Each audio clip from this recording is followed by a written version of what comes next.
This is a secret upcoming PUMA boot, and today I've managed to get my hands on it so I can take it for a spin and give you my first impression. Now the thing is that while I know everything about the tech and all that, I've promised PUMA to keep it a secret for a little while longer. But I figured that since this is actually the first time I get to play in these ever, I figured we could take a look at them together and maybe speculate a little bit to kind of see what we might be able to expect in the near future with these. Now the first thing you'll probably notice when you look at this primarily black super secret test boot is the graphics. And here you can see there's a call out to how the boot is apparently a speed prototype, if you haven't guessed already from just looking at it, and how it's also apparently in test phase 4, whatever that means. There are also other call outs to how it's made to be faster and uncatchable. And if you look closer, you can also see that it says sprint, score, cheer, repeat. And on the other side, you can see it says property of PUMA AG, and then the geo coordinates to the PUMA headquarters in Herzogenaurach in Germany.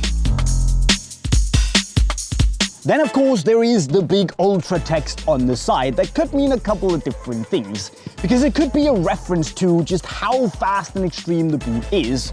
It could be the name of a technology or the boot itself, and it could also just be simply a really cool buzzword that doesn't really mean anything, just like it says loading on the inside. So I guess the future will tell us more.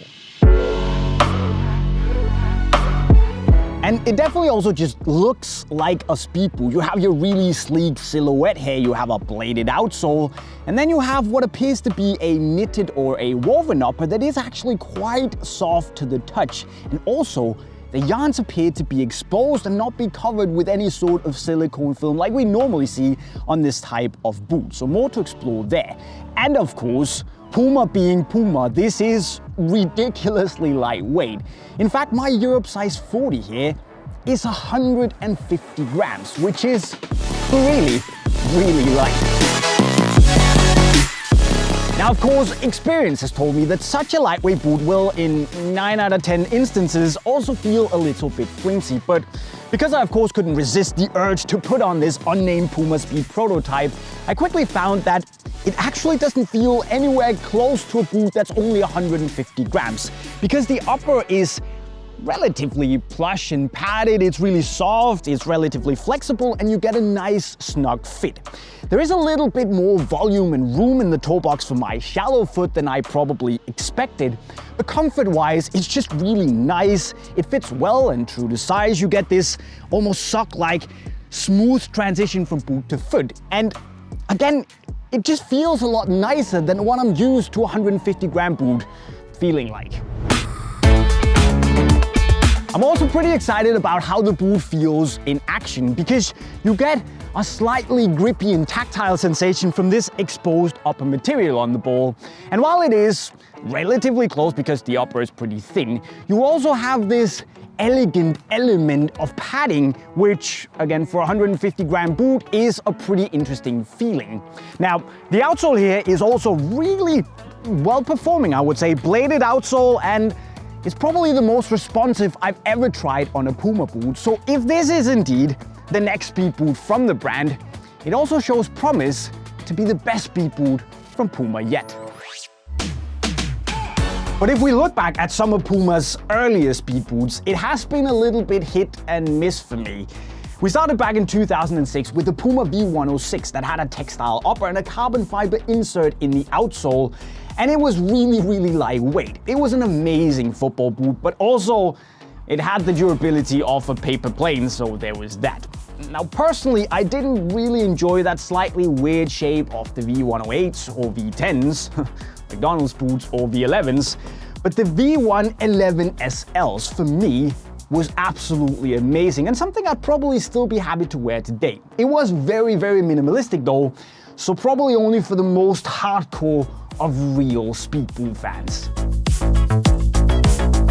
Then came the Evo Speed series, which were actually mostly very good football boots, but sales-wise they didn't really blow either the Mercurials or the F50s at the time out of the water. But then Puma came and took everyone by surprise and made a big statement with the introduction of the Evo Speed SL that weighed only 102 grams, but again, durability of a paper plane. And then the even better SLS, which introduced still that lightweight Puma DNA, but combined it with a slightly more durable, perfectly balanced touch and a really snappy outsole. And also it didn't break after 10 games, which was nice. But then something happened, because since the SLS, Puma haven't really had a dedicated speed boot, because they actually introduced the 117 that kind of combined the speedy feel with a leather toe box and a relatively lightweight outsole. But it also meant that while most of the One boots, at least since the 1-1, this wasn't my personal favorite, they've all been pretty good, but they've also kind of just felt stuck in the middle, and Puma have kind of lacked a dedicated speed boot. And this is where this speed prototype looks really tasty, because it screams speed. So there you have it, my friends, a quick little first impression on this secret Puma speed prototype boot. Am I excited?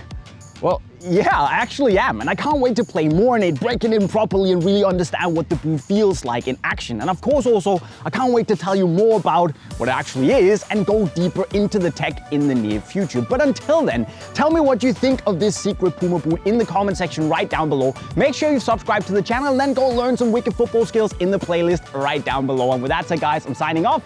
Cheerio.